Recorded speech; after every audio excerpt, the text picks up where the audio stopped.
Good afternoon, everyone, and thank you for joining us today. My name is Michael Spath, and I'm the Executive Director of the Indiana Center for Middle East Peace, based in Fort Wayne, Indiana. We're the Indiana voice for peace, justice, human rights, and intercultural encounter. I'm also a member of the Palestine-Israel Network of the United Church of Christ. We're delighted today to speak with a young woman who's become a friend over the years as my groups have visited with her the last 6 or 7 or 8 years now, Sahar, that we've come to Israel and Palestine. Conscientious objector and activist Sahar Vardi. Sahar works with other refusers and serves as coordinator of the American Friends Service Committee Israel program in East Jerusalem. Sahar, welcome. Thank you. Thank you for having me. I know that you have a number of friends who are tuning in today, Sahar, and we're all wanting to know how you're doing personally during this pandemic time. I was just starting to see familiar faces on the screen, which is nice. And I also always feel the need to apologize because the one thing I have learned during this pandemic, working a lot from home, is that the camera on my computer is terrible and always has very bad lighting. So I apologize for that. But as far as the pandemic goes, I'm lucky enough that I can say that things have been going pretty well. We have been on and off on lockdowns here in Jerusalem, but currently are not on lockdown, have not been for a little over a month. I was just telling Michael before that very much might change. The levels of COVID infections are going high, are increasing constantly right now in Israel generally, as well as the West Bank. So there unfortunately might be a chance that we'll go back into lockdown. But again, I'm of the more lucky people who have been able to, have a home to shelter in and a steady job, unlike a lot of people around who are losing their jobs. So can't really complain. You know, Haaretz just published an article with the title, Israeli Hospitals See First Signs of Systems Collapse from Coronavirus. And the subtitle is ICU Beds, Resources for Non-COVID Patients Dwindling, with officials describing extreme stress on the staff as the coronavirus keeps spreading. Tell us more about the situation for first responders, as we call them, the healthcare workers and the hospital situation. Yeah, I think what we're seeing here is that in many ways, Israel's first wave was much better controlled with quarantines and far from perfect. And it has a lot of economic cost, obviously. But it looks like now the economy is talking much louder than health. And they're not as closing as much things and things of the sort. And so we're seeing this huge increase, which is leading to the end of the capacity of hospitals. They're also talking about the lack of protection gear for medical professionals. So they're talking about the fact that in the coming week, there will probably be a significant shortage in protection gear. And so, there's a lot happening here. I will say that one of the things that happened a couple of weeks ago was a strike of nurses in hospitals that were striking just to have more staff. That was their demand because of the situation, and they didn't manage to actually get it. So there's a little bit of places where kind of pressure and especially unionizing has been effective in helping health professionals deal with this crisis. But for the most part, it definitely looks like we're just standing just before a much bigger crisis of the health system because of COVID. I want to follow up with that, but before I do, I failed to mention earlier that to prevent Zoom bombing, we're keeping people's screens muted and their pictures muted as well. If you'd like to submit a question to Sahar, please do that via the chat function at the bottom of the screen, and where I'll be monitoring for your questions. So back to the COVID crisis in Israel, Sahar. You talked about within Israel itself. What about the Palestinians who live within Israel, and what about the healthcare situation in the West Bank? So for the And in Palestinians living, Gaza as well. yeah, so for the Palestinians living within Israel, there's been a few cities specifically more affected than others. And when that has happened, there have been also local lockdowns of specific regions. And so there has been that effect, but we haven't seen something significantly different so far in infection than the rest of the Jewish population. As far as the West Bank is concerned, there was quite a big wave of infections 2 or 3 weeks ago that included a general lockdown between Palestinian cities. That wasn't as bad as the first wave as far as the lockdown is concerned, but there was quite a bit of lockdown. We saw the first deaths, Palestinian deaths of COVID. It was one in the first wave, but the first serious deaths were now infections in different areas, including in more rural areas that really didn't see any infections before, and obviously don't have as good medical facilities either. So that's definitely a concern. It's still not to the degree that it is within Israel. There's still much less infection happening within Palestinian areas. So we'll kind of have to see what's going to happen. It is important to say that we have just now passed the second holiday during COVID. So both Ramadan and then Eid al-Fitr, but now Eid al-Adha, the most recent holiday, happened during COVID. And obviously every time there's a holiday like that, the same happened with Jewish holidays, there is a wave of infection because people do meet their family eventually and so on. So there were a lot of lockdowns around that as well. In Gaza, I mean, knock on wood, but Gaza's been very much under control as far as COVID goes, a lot because Hamas authorities have really created very, very strict guidelines on coming into the Gaza Strip, and anyone that does has forced quarantine very long, much longer than other places, really from an understanding of the authorities there that once you will have one person in Gaza actually infected who's not quarantined, this could really create a huge disaster. And so far, they've actually been able to really prevent the spread within the Gaza Strip. Again, knock on wood. Let's hope this stays the same way. That really could be a terrible crisis. Already, I want to stay on this topic just a little longer. Already in March, as the impact of the COVID crisis was just beginning to sink in, you wrote on the American Friends Service Committee blog page an article with the title, "Are Governments Violating Human Rights and Civil Liberties in Their Coronavirus Response?" Talk to us a little bit about the Israeli government's COVID response and its adverse impact on Palestinians in both in Israel and the occupied territories. Well, I think there's a few different levels of how that manifests. The first one that we saw from the very, very beginning of the first wave of COVID was just the kind of normal, I don't want to call it normal because it's not, but kind of the normal Israeli policing and response to Palestinians continuing through COVID. And what that meant was, as an example, night raids into Palestinian villages just continued as normal. But this means, in many cases, police officers without even protection gear, without masks and so on, would continue to go into Palestinian villages, arrest people, and completely disregard the fact that there is a pandemic and their existence there, and this proximity that happens when you arrest someone and riots and things of the sort obviously are different during a pandemic. But beyond that, what we saw already at that stage and continue to see is things like Israel closing down clinics, Palestinian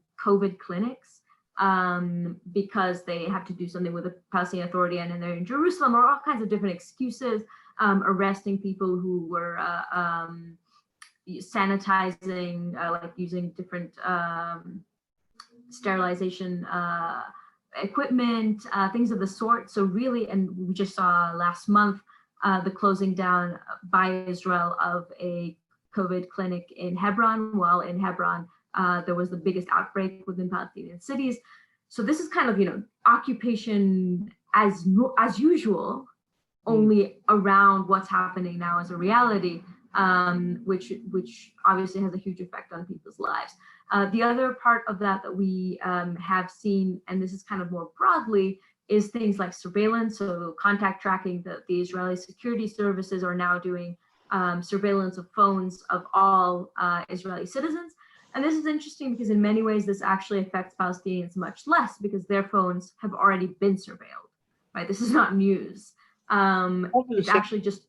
So repeat that just for us to hear. So the Israeli government is surveilling Israeli citizens' phone calls? Well, not the phone calls, but the location. So what they're doing is checking locations theoretically to be able to say, if there was a person who was affected by COVID at this and this spot, then anyone who was in their proximity at that time would get an automatic text message saying you need to go into quarantine. And these are mandatory quarantines. Now, there's a lot to say about how inefficient the system is. There's a huge amount of flaws in it, and many countries that have been using similar systems have seen those flaws and backed down from those systems. But I think the other thing to consider here, that this is not just a question of the flaws in it, it's also a question of normalizing surveillance and normalizing the idea that governments get to track the whereabouts of their citizens.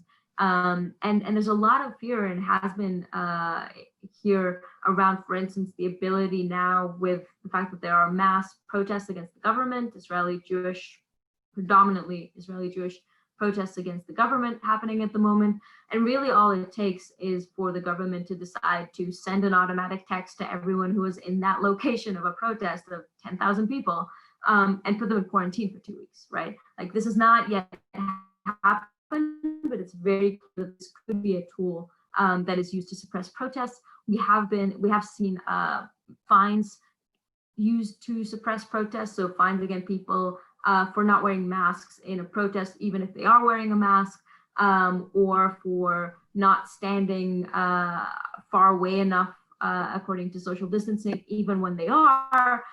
So it's really just like this fine system that has been brought in around COVID restrictions is being used to suppress. These fines were eventually overturned, but that doesn't change the chilling effect that a lot of these things have.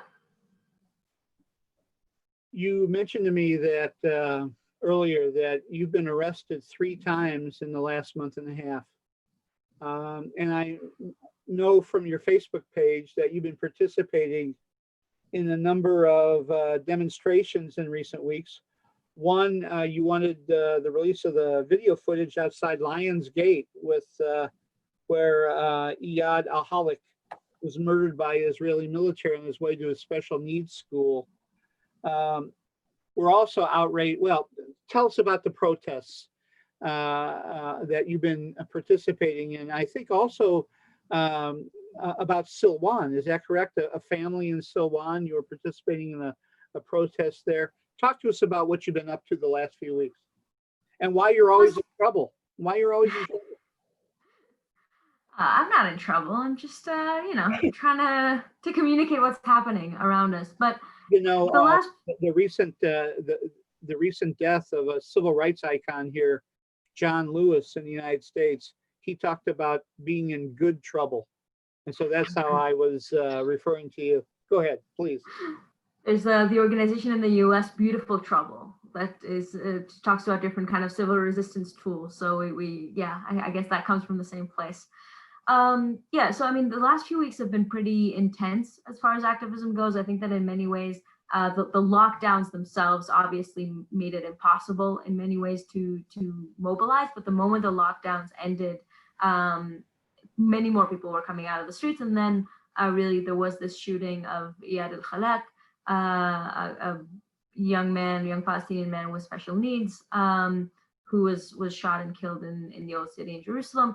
And it's very clearly, a racist killing that really only has to do with the fact that Israeli police and military, in this case border police, are trained to shoot first and ask questions later when it comes to Palestinians. And so it was actually very impressive to see the amount of outrage within Israeli society, including going out to protests. We did quite a few very large protests, including some that managed to kind of block roads in central Jerusalem, which is something that usually kind of anti-occupation protests don't get to those sizes, don't have that energy in them. And it really felt like people were really outraged about this. One of the arrests that I was involved in was around one of those protests.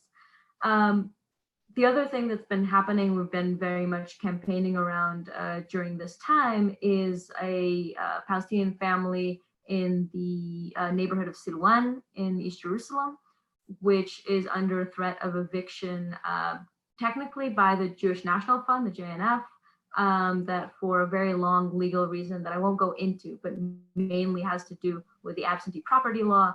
The JNF claims ownership to their house and is in process of evicting them. Unfortunately, a month ago, they lost their trial, the family lost their trial, and so they could be evicted. They're appealing that at the moment. But this is not only an interesting case because we're talking about an expansion of a Jewish settlement within this neighborhood of Silwan, which is just south of the old city. It's a very strategic place for a settlement. So it's not only the expansion of that and the eviction of a Palestinian family, it's also done by an international organization, by the Jewish National Fund, that is a much more mainstream, or at least an organization that tries to present itself as mainstream and not just a settler organization. And that also means that pressure can actually work with them. And it has for years. And this is the third time they're trying to evict this family, but for years we've been able to postpone it. And the reason that I do want to kind of linger on that for a moment is just to say how important pressure is in this point. And this is really a place, especially because JNF has a lot of US and other North American presence. That really is a campaign that can be taken in other places as well and really does have an effect and has the potential of being able to prevent the eviction of this family. So just last week, we, a group of activists tied ourselves to the entrance to the JNF office here in Jerusalem, not allowing their employees into the office in the morning. So got arrested for that as well. But really the main thing is at this point is to kind of bug the JNF. The last kind of protests that are happening now, and I do think it's important to say that it's a bit away from our usual political conversation, but it is really interesting, is the protests generally against the government now. And it started with the conversation about corruption, and our prime minister is currently under quite a few different investigations for corruption, including indictments and an ongoing trial. And it expanded because of COVID, because of the economic effects of COVID, and the fact that the government has been doing a terrible job in responding to them, to the needs of people who've lost their jobs, people who've lost their income. So it's kind of expanded into this much larger, we don't trust this government, and this government is not doing its job and is corrupt, kind of a wider idea of corruption. And it's really grown into a huge protest movement that with dozens of people getting arrested. That is not something we're used to seeing here, protesting on the streets, blocking roads. We're talking about at least 3 protests a week at the moment in Jerusalem and also in other cities in the country, with thousands and thousands of people. And I think the interesting thing about these protests for me has been that while their core is really just anti-Netanyahu and very much about replacing him, the content of them has been much, much wider. And just as an example to that, for instance, slogans of or chants of justice for Iyad, the same Palestinian person who was killed a month and a half ago, are a very, very common chant in these protests, which is really interesting. And kind of the more the police has been violent towards the protesters, the more this kind of anti-police violence and police racism has come up. And now we see more Ethiopian protesters coming with the content of police racism towards Ethiopians and connecting that to police racism towards Palestinians. And I'm not going to tell you that I don't want to draw a beautiful picture, of some revolutionary force, but I will say that that voice is becoming stronger and stronger in the protests. An anti-occupation voice is present very clearly in the protests. And one of the things we're really trying to kind of push right now is trying to see how we can bring in these young people who are coming out to protest around these things that really change their lives and their own unemployment and so on. How do we bring them into a larger message that talks about a democratic system in essence, and what does the democratic system in essence mean? And obviously, it doesn't mean a different law for Jews or Palestinians. That's not very democratic. It doesn't mean a martial law over Palestinians. That's not very democratic. So kind of widening the idea of what democracy is for a democracy for all. And it's interesting to see how it is possible to have that conversation within these protests. You raised a whole lot of things I want to follow up on here with that response. Let me just go back and pick 1, 2, 3 for your reply. I want to go back to Silwan just for a second. Just a couple days ago, a little 4-year-old girl was killed by a stray bullet. Talk to us about. I mean, yes, there's an expansion of a settlement within Silwan, but really the goal is to obliterate the neighborhood, right, for this city of David kind of expansion down the hill, right across the road into the neighborhood. To talk to us about the larger context here, that why we should be paying attention to Silwan, in addition to the JNF. Yeah, I mean, so Silwan is really, as I said, just to the south of the old city, so very close to Al-Aqsa Mosque, the Haram al-Sharif, Temple Mount, and so it's kind of a very strategic point, and has been a focus for settler activities for quite some time beyond the settlement of the city of David.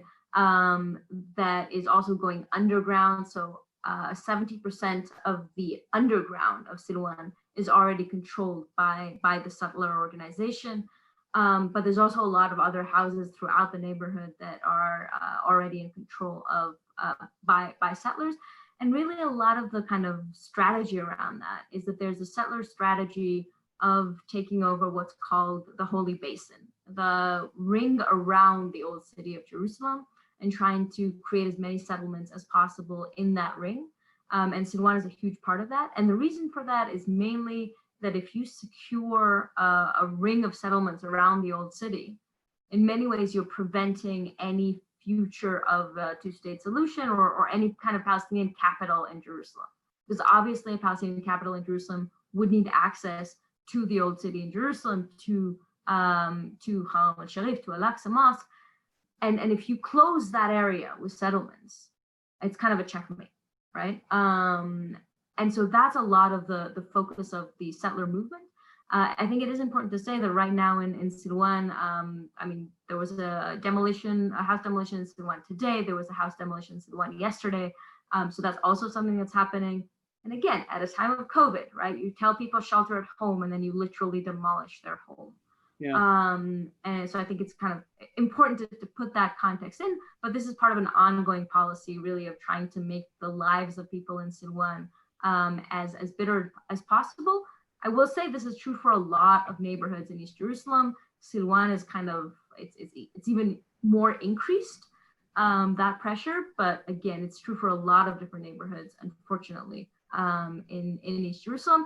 I will say specifically about the shooting of the 4-year-old from a stray bullet. We still don't know the story there. What was it about? And so I don't want to say something specifically about that, but the general context of the neighborhood is obviously, yeah, one of huge oppression by Israel.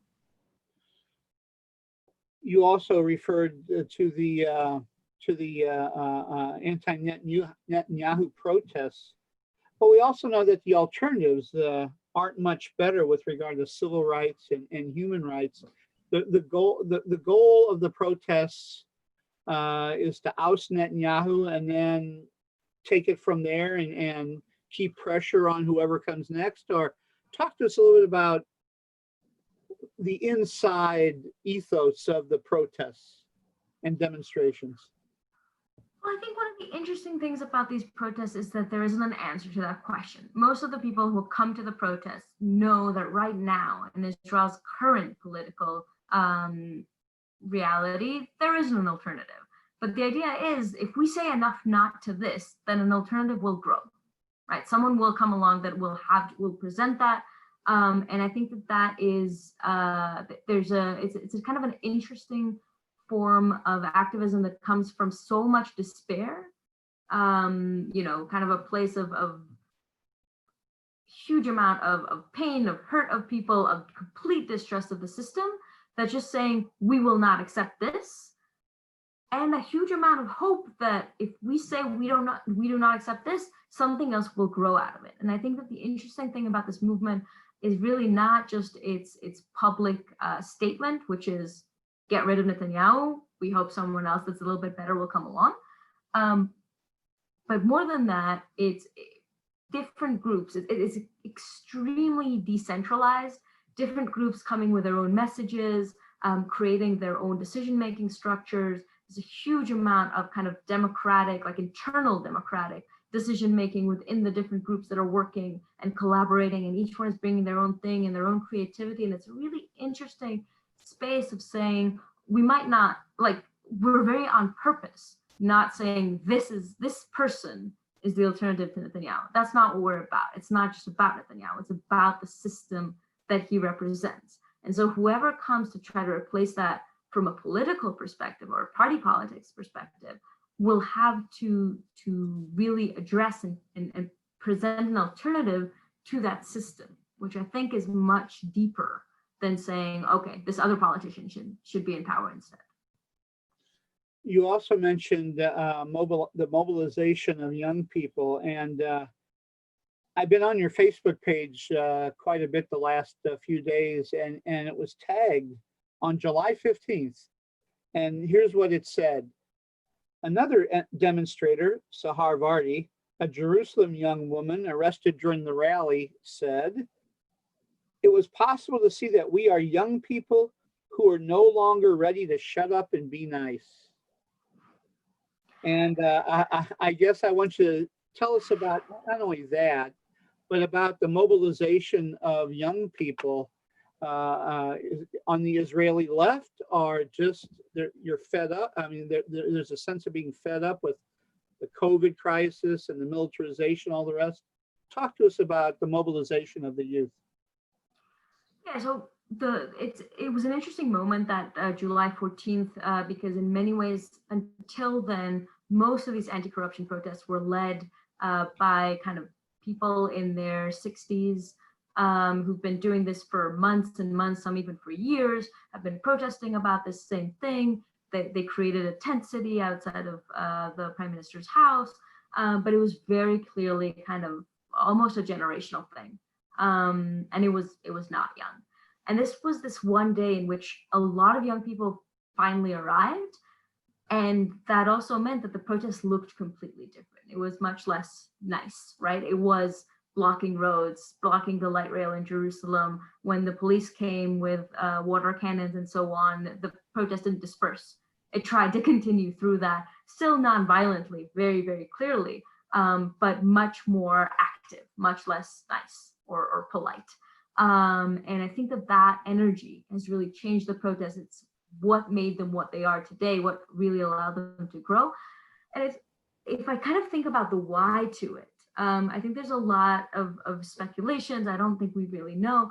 But first of all, this is a generation that economically has been a disaster for a very long time. And around the world, it's kind of one of the first generations that is, by definition, better off than their parents. It used to be the other way around. And we're kind of seeing this phenomena of a generation that economically is doing worse. And in Israel, that's very, very clear.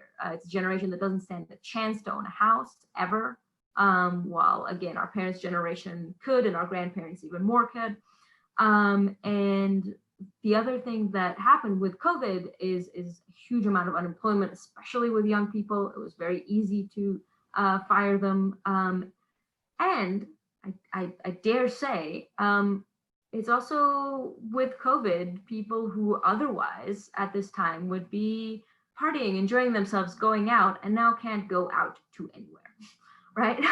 And it means that all that energy, both the frustration and the political energy, but also there's the energy of seeing other humans around you, is all kind of mobilize together to these protests, which also makes these protests as creative as they are. There's been concerts in these protests, full orchestras coming to the protests as they are. Huge amount of like artists doing different exhibitions and things of the sort in the protest. So it's actually bringing all that energy that usually would be part of a nightlife or part of a gallery or so on, bringing it into the street, into the political sphere, which I really find beautiful. I've got two questions from the chat room, so let me get to them. One's from our good friend, Jim Harb. Sahar, when we met you and heard you in July 2018, you said then that it was almost impossible to organize around the occupation due to the relatively extreme militarization of Israeli society. Now you're saying that at demonstrations, there's an anti-occupation voice. Has that much anti-occupation space opened up in 2 years? Please say more about this change. That's a great question. And I would love for 2 years ago me to be here now. But we were actually genuinely extremely surprised in the first protest when we came on that July 14 protest. Myself and a couple of friends came with some handmade signs saying democracy for all, it's time to create a democracy, kind of clarifying it never happened, and justice for Riyadh. And a few people came up and said like, good job on that sign, or like things like that, but it was very clearly not a big part of that conversation. We were pleasantly surprised that there wasn't a lot of attacks against those signs. And in the protest after that, a few days later, there were like 6 or 7 other people with signs of justice for Riyadh. And the protest after that, it became just a chant that everyone was chanting. And it was, I mean, for me, really fascinating to see that in many ways, a lot of, there's kind of two theories of what we can say of how that happened. One is saying a lot of the people who were anti-occupation and vocal anti-occupation 10 years ago, when our numbers were much higher, disappeared because it wasn't, there was no energy behind it. It didn't look like it's changing anything. And now they're finding themselves again in these protests because there's energy and so on, and they can also bring that content back and that anti-occupation content back. That's one aspect of it. The other aspect of it is youth or young people who are seeing the violence, seeing the police violence and seeing the police brutality used against them, and it makes them make that switch a bit in their heads on what does that also mean for other people. And so in many ways, this is kind of an optimistic time. And relatively, I mean, I will say I am surprised of the fact that like usually in these kind of scale of protests, when we would bring anti-occupation things, we would be booed away. And when I say usually, I also mean protests 2 months ago. That's what happened. And somehow in these protests right now, with the energy that's happening in them, with, I guess, again, the desperation that people come with, they're not just not booed to, but people are actually joining that. And I guess the big challenge for us now is really how do we bring them in and have that not be just a blip that's happening right now, but actually sustainable. I find that, that gives me hope. Yeah. Yeah, I kind of hope that, again, we won't be having this conversation 2 years from now and someone will remind me, you were hopeful in that moment. What about now? And I'll be like, nah, that was just a blip. So I'm kind of hoping that's not where we're going to be. Well, we're finding that here too. I mean, there's an energy that has been lacking for decades. And some people thought that after the George Floyd and Breonna Taylor and other protests that things would kind of simmer down a little bit in the cities. But no matter what it is, the confluence of forces, anti-Trump, the COVID desperation, the lack of work, the Black Lives Matter move, all these forces are kind of coalescing here. And there's just a kind of a continuous momentum to the demonstrations in our cities. And some of it nonviolent, some of it more extreme, but it's not dying down. Yeah, and it's really inspiring to see. And obviously, people are making connections. I think again, we need to put it in context. What's happening right now in Belarus? What's happening right now in Lebanon? And there's mass protests in quite a few different places right now, which in many ways, like crises like this, bring up everything that's wrong in the system on so many different levels. Yeah. Right. It's one of the things that COVID does. And you really see that playing out in different places. And the good part of it is it also makes people stand up and resist in all these different places. I want to come back to just one more question about the coronavirus, and that is the recent Israeli Supreme Court decision that ruled that Palestinian prisoners have no right to socially distance from each other. The justices accepted the argument that Palestinian prisoners were no different than roommates or family members while they were in prison. So can you tell us a little bit more about the state of Palestinian prisoners within Israeli prisons? And is this being appealed? Or that was the Supreme Court, so there is no appeal? Talk to us a little bit about the activism around Palestinian prisoners. I will say that it's important again, while there's a huge amount of Palestinian prisoners and they're definitely getting the worst part of it, this is true for all prisoners, right? This is a ruling that has to do with the Israeli prison system. And I think like in the US, there's a lot of conversations now about incarceration because what it means under a pandemic is even worse than the usual conditions. There should have been a conversation like that here, and it's not happening here. And that's interesting. I mean, there was a Supreme Court around it. NGOs are doing that work, are talking that conversation. But in effect, in Israeli society, that's not a very dominant conversation. And I think a lot of it is because so much of the narrative around prisoners has to also do with Palestinian prisoners, with Palestinian political prisoners, that's one of those places that Israel is not ready to have that conversation yet, which is, I mean, obviously extremely sad.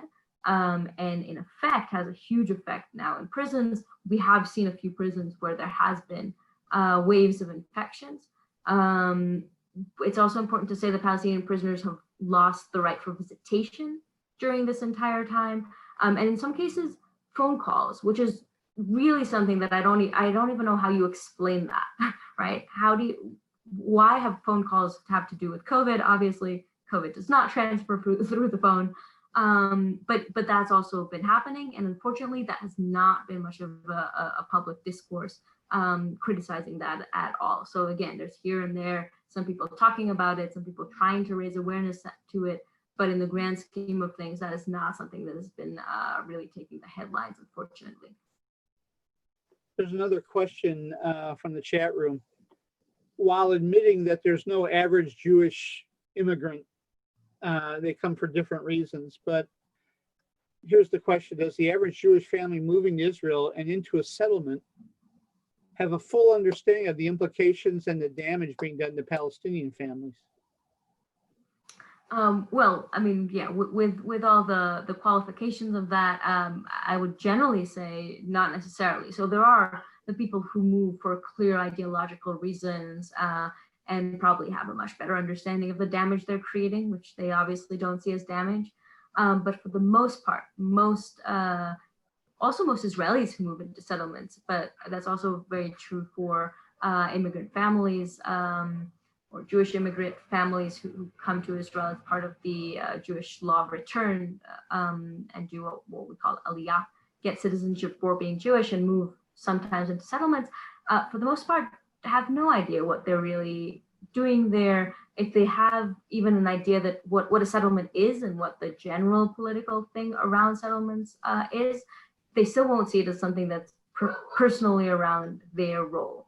And the reason for that is that settlements, except for very ideological outposts, most settlements don't look like, you're in the middle of nowhere and on some hilltop. They look like a city, or they look like a suburb. And they have a public transport system that connects them and a road system that connects them. And for the most part, you won't see Palestinians, you won't interact with Palestinians.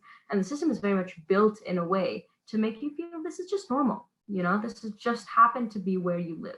So I think most settlers generally, and this is also true for most immigrant settlers, don't really understand the impact on Palestinian lives. In many cases, it'll be the opposite, right? They'll see Palestinians come to work in the settlement and will say, oh, we're giving them employment.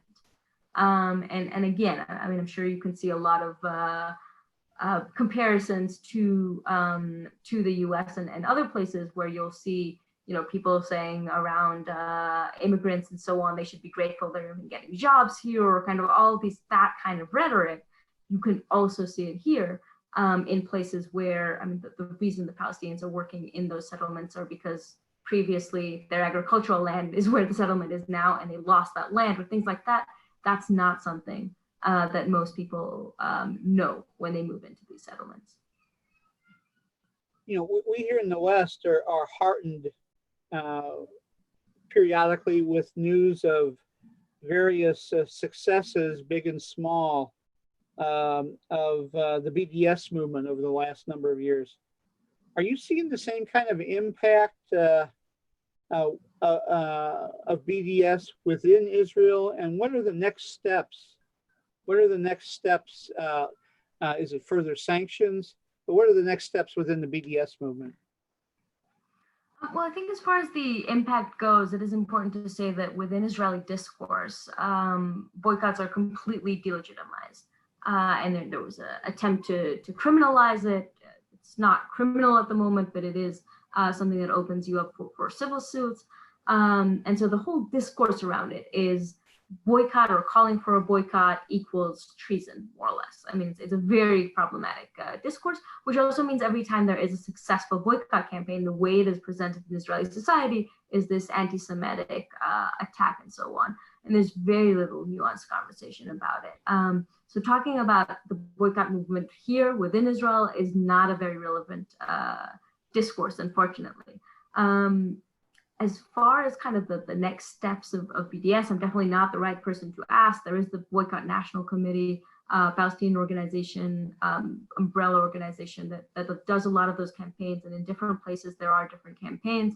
I can tell you that a lot of the place generally the movement is going towards, and has been for quite a few years, and I think is very important and interesting, is not just talking about what companies to boycott or divest from in the context of the human rights violations they are doing in Palestine, but also in the context of what they are doing in whatever country they work in other places, right? So if we're talking about a company like Elbit Systems that here does drones and the fence and all kinds of different things that hurt human rights, they are also doing the watchtowers and drones in the US-Mexico border and part of the militarization of that border. And a lot of what the movement has been doing in recent years is making those connections and showing how these companies are profiting from human rights violations in different places.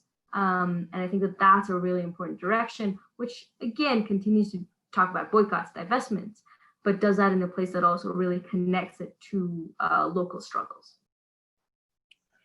Here's a question from one of our mutual good friends, Don Wagner. What's the climate like around attacks on Iran and or Hezbollah, and how has the explosion in Beirut impacted that discussion? It's a great question. So, I mean, Iran has been slightly, with the specific attacks that have been happening recently, but the general discourse around Iran and kind of its will for annihilation of Israel and these things that we often hear as threats being used here has been a little bit sidelined, mostly because of COVID, and in many ways COVID has taken over the news cycle and the economic effects of COVID and so on. And so people aren't interested in war with Iran right now, or even with this theoretical threat that there might be in Iran. People are interested in how to finish the month. And for a change, the government is seeing that. And I think it is important to say at this point also the Iranian government, right? Like the response to the attacks from the Iranian side has also not been very anything or very significant, because also in Iran, like this is what they're dealing with right now. And in many ways, COVID is forcing governments to think differently about what they need to deal with. The question of Lebanon is very interesting because I think what would have probably continued to be a little bit of back and forth of shooting around the border, and a lot of people were talking about Netanyahu using that to really hush, to silence the criticism against him within Israel, the political crisis that he's in, using a war with Lebanon, with Hezbollah to counter that would probably be a kind of right out of his playbook. But I think that in many ways, actually, what happened now in Beirut almost makes that impossible. There's been a fair amount of presentation of solidarity from Israelis, and there is this kind of feeling this is just a humanitarian disaster, right? Forget about politics, forget about anything else. This is just a straight out disaster, and people are looking at the humans around it. There is something to say about that being rather hypocritical. Israel has destroyed Beirut a couple of times. And now when Beirut is being destroyed, we're crying over it. I mean, there's a lot of hypocrisy involved in it. But if we look at the political picture of what does that mean, I do think that it means that right now Israel is not in a place to start a war with Hezbollah. And also Hezbollah is in a place where it has far bigger problems in the Lebanese political sphere right now, especially with the resignation of the government. So I think it's very, very early to understand how that's going to play out, but I think that Israel is probably going to play a much smaller role in Lebanese politics for a while now. Like I said when we began, I've been bringing my groups to visit with you for a while now, for 6 or 7 years. And one of the most moving parts of your presentation, and really to a person in the groups, my groups that have met with you, to a person, they mentioned a couple of things. And so I want you to share these with the rest of us, if you don't mind. The first one is when you talk about Israeli primary schools and the textbooks, when first graders learn their numbers using symbols from Israeli nationalism and military culture. And so I'd like for you to share that with us here, but with a semicolon. Just a couple of days ago, 972 published this article titled "Palestinians as Ghosts: How Israel's Education System Normalizes the Occupation." So they're connected, and that's about high school textbooks. So if you could connect those two, but that first one especially, learning the numbers as first graders using symbols of Israeli nationalism. Yeah, so I mean, Israeli education in general is extremely militarized, and there really are millions of examples of what that looks like. One of them, the one that you referred to, is actually a worksheet that was given to a child of a friend of mine in kindergarten, even before primary school, really just learning your 1 to 10s, really basic counting. And there it has, 3 symbols. So instead of having 3 apples that you connect to the number 3, it has 3 tanks that you connect to the number 3, together with the Israeli flag and airplanes and the Israeli symbol, the menorah. So kind of this mishmash of nationalism and the military being part of nationalism. Again, there you can see examples from elementary school. I've seen examples of math school books for 2nd grade using soldiers to learn how to count. So you have a platoon of 27 soldiers standing in 3 lines. How many rows are there? Or kind of, just because it's not just a way to normalize the military. I think the more important thing is thinking about it as it's because the military is normalized, you use it in textbooks. And it's a circular thing, right? That it's not that the person writing a textbook is thinking, how do I normalize militarism? It's that militarism is so normalized for the person who's writing it that they put that as an example. And then for the kid, it becomes normalizing. So you have this kind of circular effect that we're all part of. And I think that really, in many ways, is something fundamental to Israeli culture. Just if I do connect it to what's happening here politically today. So again, with, for instance, the attempts to look for a alternative for Netanyahu, while the last alternative was supposed to be Gantz, I don't want to call him a politician because up until 5 seconds ago, he wasn't a politician. He was just the former chief of staff of the Israeli military. And that was his entire resume and made him qualified enough to run against Netanyahu. And after he's joined the government, and now people are kind of looking for a new alternative, again, the first name to come up is another chief of staff of the military. And so kind of this militarization, even when we talk about an alternative, is so strong. And I think that one of the things that's interesting with the protests happening now is actually how much the protesters are rejecting that. And for instance, rejecting this idea that the next person should be just the next general. And a lot of it has to also do, and I think we haven't really talked about this, but for me, it's really interesting, is to do with a much more feminist perspective. A lot of the young activists that are kind of leading this younger generation are women. A lot of the language, even of men, of women, of whoever, that are talking here is a much more feminine language. It's a language that is expressing itself in art, in music. It's not trying to be macho in these protests. And it's really interesting to see how that really shifts the energy in the protest. There've been quite a lot of signs.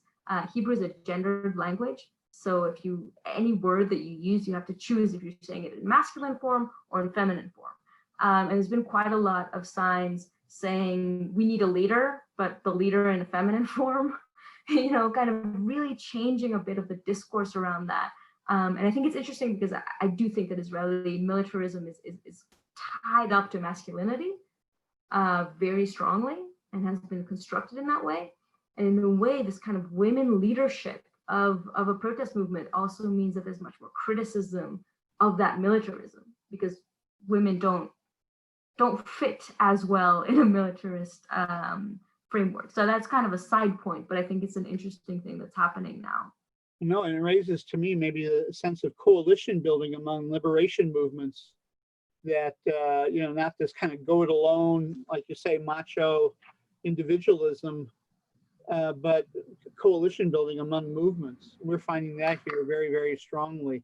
I mean, the U.S. Campaign for Palestinian Rights just hired a new executive director who's very much interested in moving that organization, which has been moving in that direction for a while anyway, but to more coalition building. I know Friends of Sabeel has been all about coalition building with Black Lives Matter and Red Lives Matter and LGBT movement and Poor People's Campaign and others.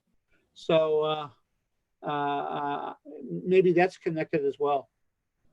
For sure, there's a lot of intersectionality in these protests. There's a lot of attempts. So tomorrow there's a panel organized in the tent city of these protests, bringing together Palestinian activists, Ethiopian activists, Mizrahi activists around the abduction of Yemenite children in the 50s, and like really different issues in Israeli society that have to do with racism from different aspects, bringing them together as part of this conversation. So there's a lot of that happening. Again, I don't want to paint an extremely pink picture. This is not the thousands of people involved in that. It's still in the outskirts of that protest movement, but it's becoming a larger and larger outskirts and kind of a more and more relevant part of that conversation, the part that is making all those intersectionality and connections. I want to return to the presentations that you give to my groups and maybe other groups too. You talk about how the militarization of Israeli culture is built into the commemoration and celebration of national holidays, but also Jewish holy days, and how they build upon each other. There's sort of a crescendo to sort of an expression of nationalism. Say more about that to us, will you? Yeah, I mean, I think all societies kind of create their calendar, right? And what are the days that you remember, and what are the days that you kind of put forward, and they mean it says a lot about what your society prioritizes. And one of my kind of favorite examples of the creation of the Israeli narrative through the calendar, through holidays, is a month usually between April and May in the Hebrew calendar that starts with Passover. The story of Passover is the story of the Exodus from Egypt. It's also the nation building story. It's the first time we use the term Israelites. And it's a story of liberation from persecution. That's the core of what it is. And the main commandment of this holiday is to tell the story from generation to generation, much as a precautionary tale. And it's a lot about, like, one of the songs that we sing in the Passover dinner translates into, in every generation someone tries to exterminate us and then God saves us from them, right? This is kind of this ongoing feeling of extermination. A week after Passover ends is the Holocaust Memorial Day. A week after that is the Soldiers and Victims of Terror Memorial Day, and the following morning is Independence Day. And in many ways, that arch that starts with the historical religious persecution of Jews from the moment we become Jews, right?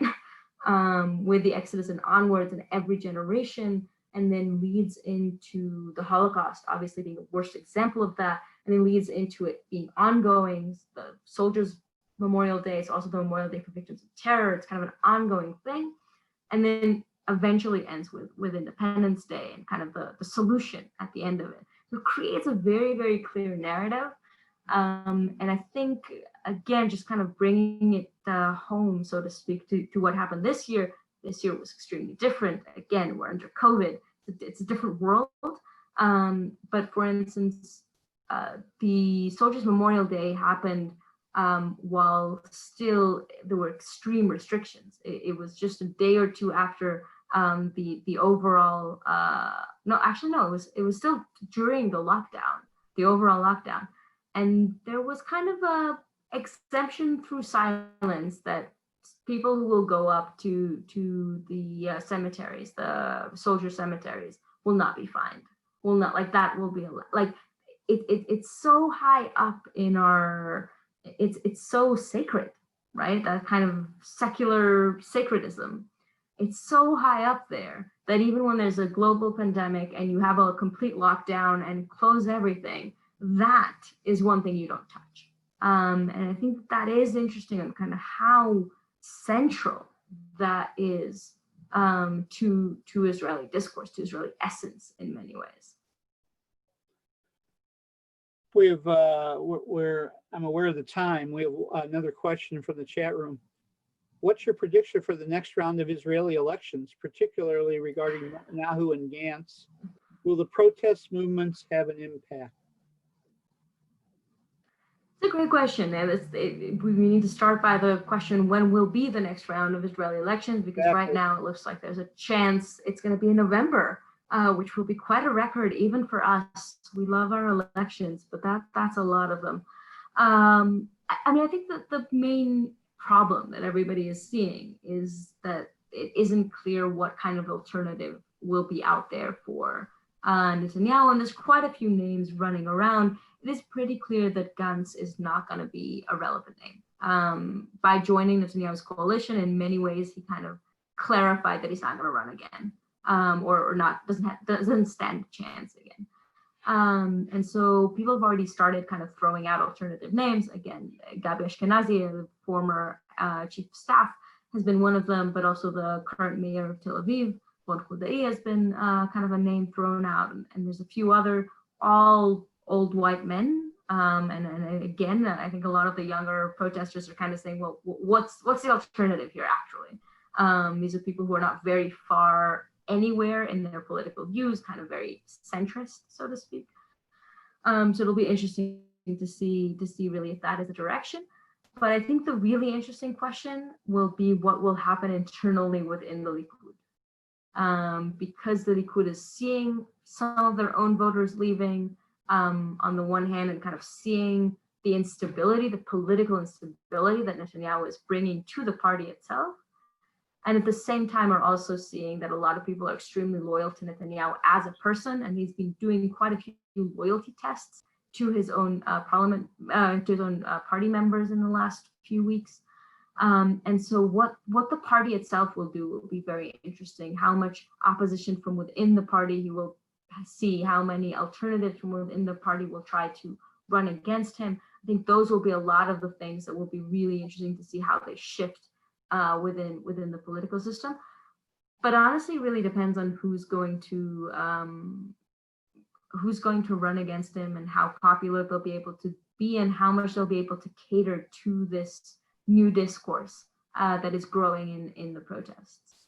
You know, when you talk about internal loyalty tests and how much opposition Netanyahu's going to receive from within his own party, unfortunately, that sounds so familiar to us here in the U.S. with regard to the president administration. Yeah. You want to say a word about the impact of U.S. politics in Israel?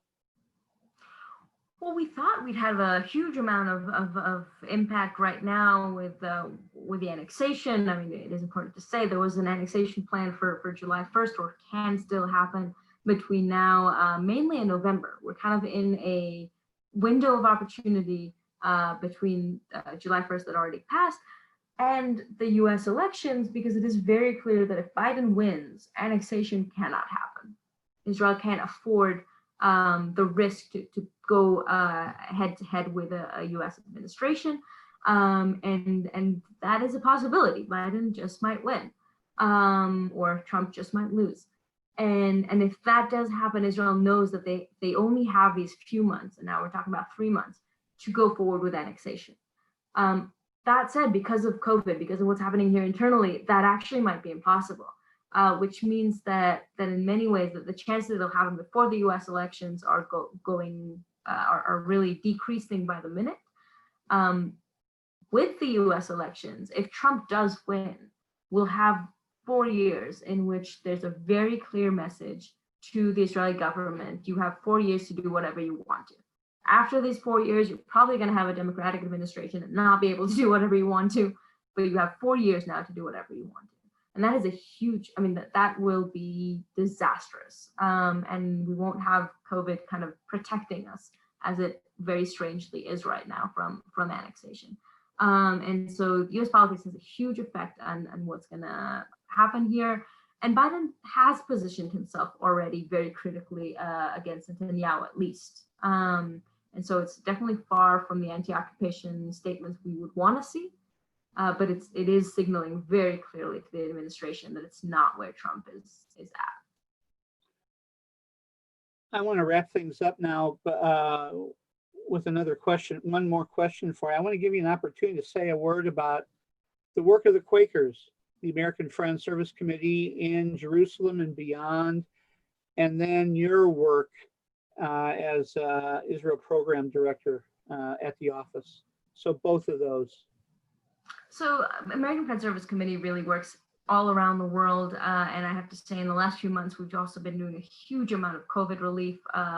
So here in the Middle East, I can tell you we're working very much in Jordan with Syrian refugees. We're working in the West Bank. We're working in Gaza. So there's also right now a lot of kind of more relief work, but for the most part, we do a lot of peace and justice work, and the work of the Israel program focuses on militarization within Israeli society, both culturally, education, supporting of people who choose not to serve in the military, and everything that has to do with the military-industrial complex and kind of the profit that is made from that militarism. And just to say on that, kind of connecting it to the general conversation we're having, for instance, when we talk about the surveillance of people for COVID tracking, which is not happening only here, it's happening globally.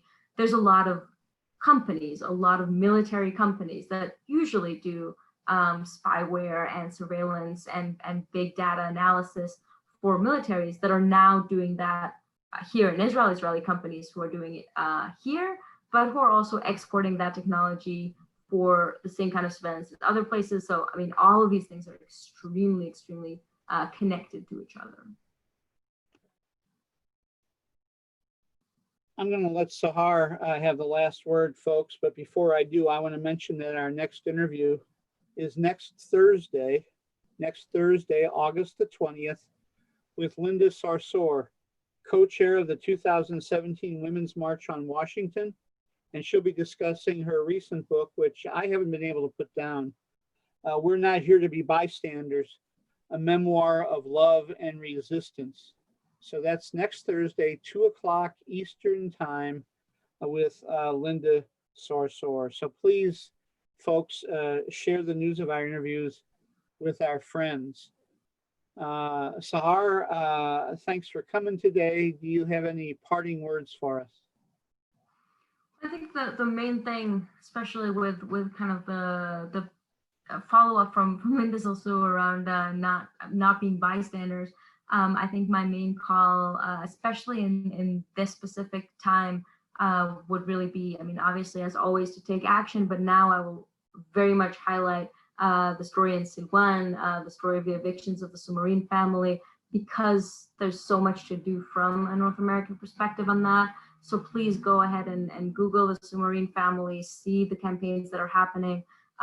If not now, is campaigning a lot about this issue. So I really do encourage you kind of to take part in that as well. And generally, I mean, it's as we said, it's also an exciting time for protests all around the world, and people are wakening up to that. So it's just kind of great to be in a company where everyone's thinking about these things and seeing how they fit into that. Well, I know that you, thank you, Sahar, and I know that you have a number of friends on this Zoom meeting, and on their behalf, we want to say thank you to you for your activism and your challenge to us to not be bystanders. We look forward when the world opens back up again, as I mentioned to you before we came on the air. We look forward to you here in Fort Wayne, to inviting you here in 2021 when we're able to get together in person again.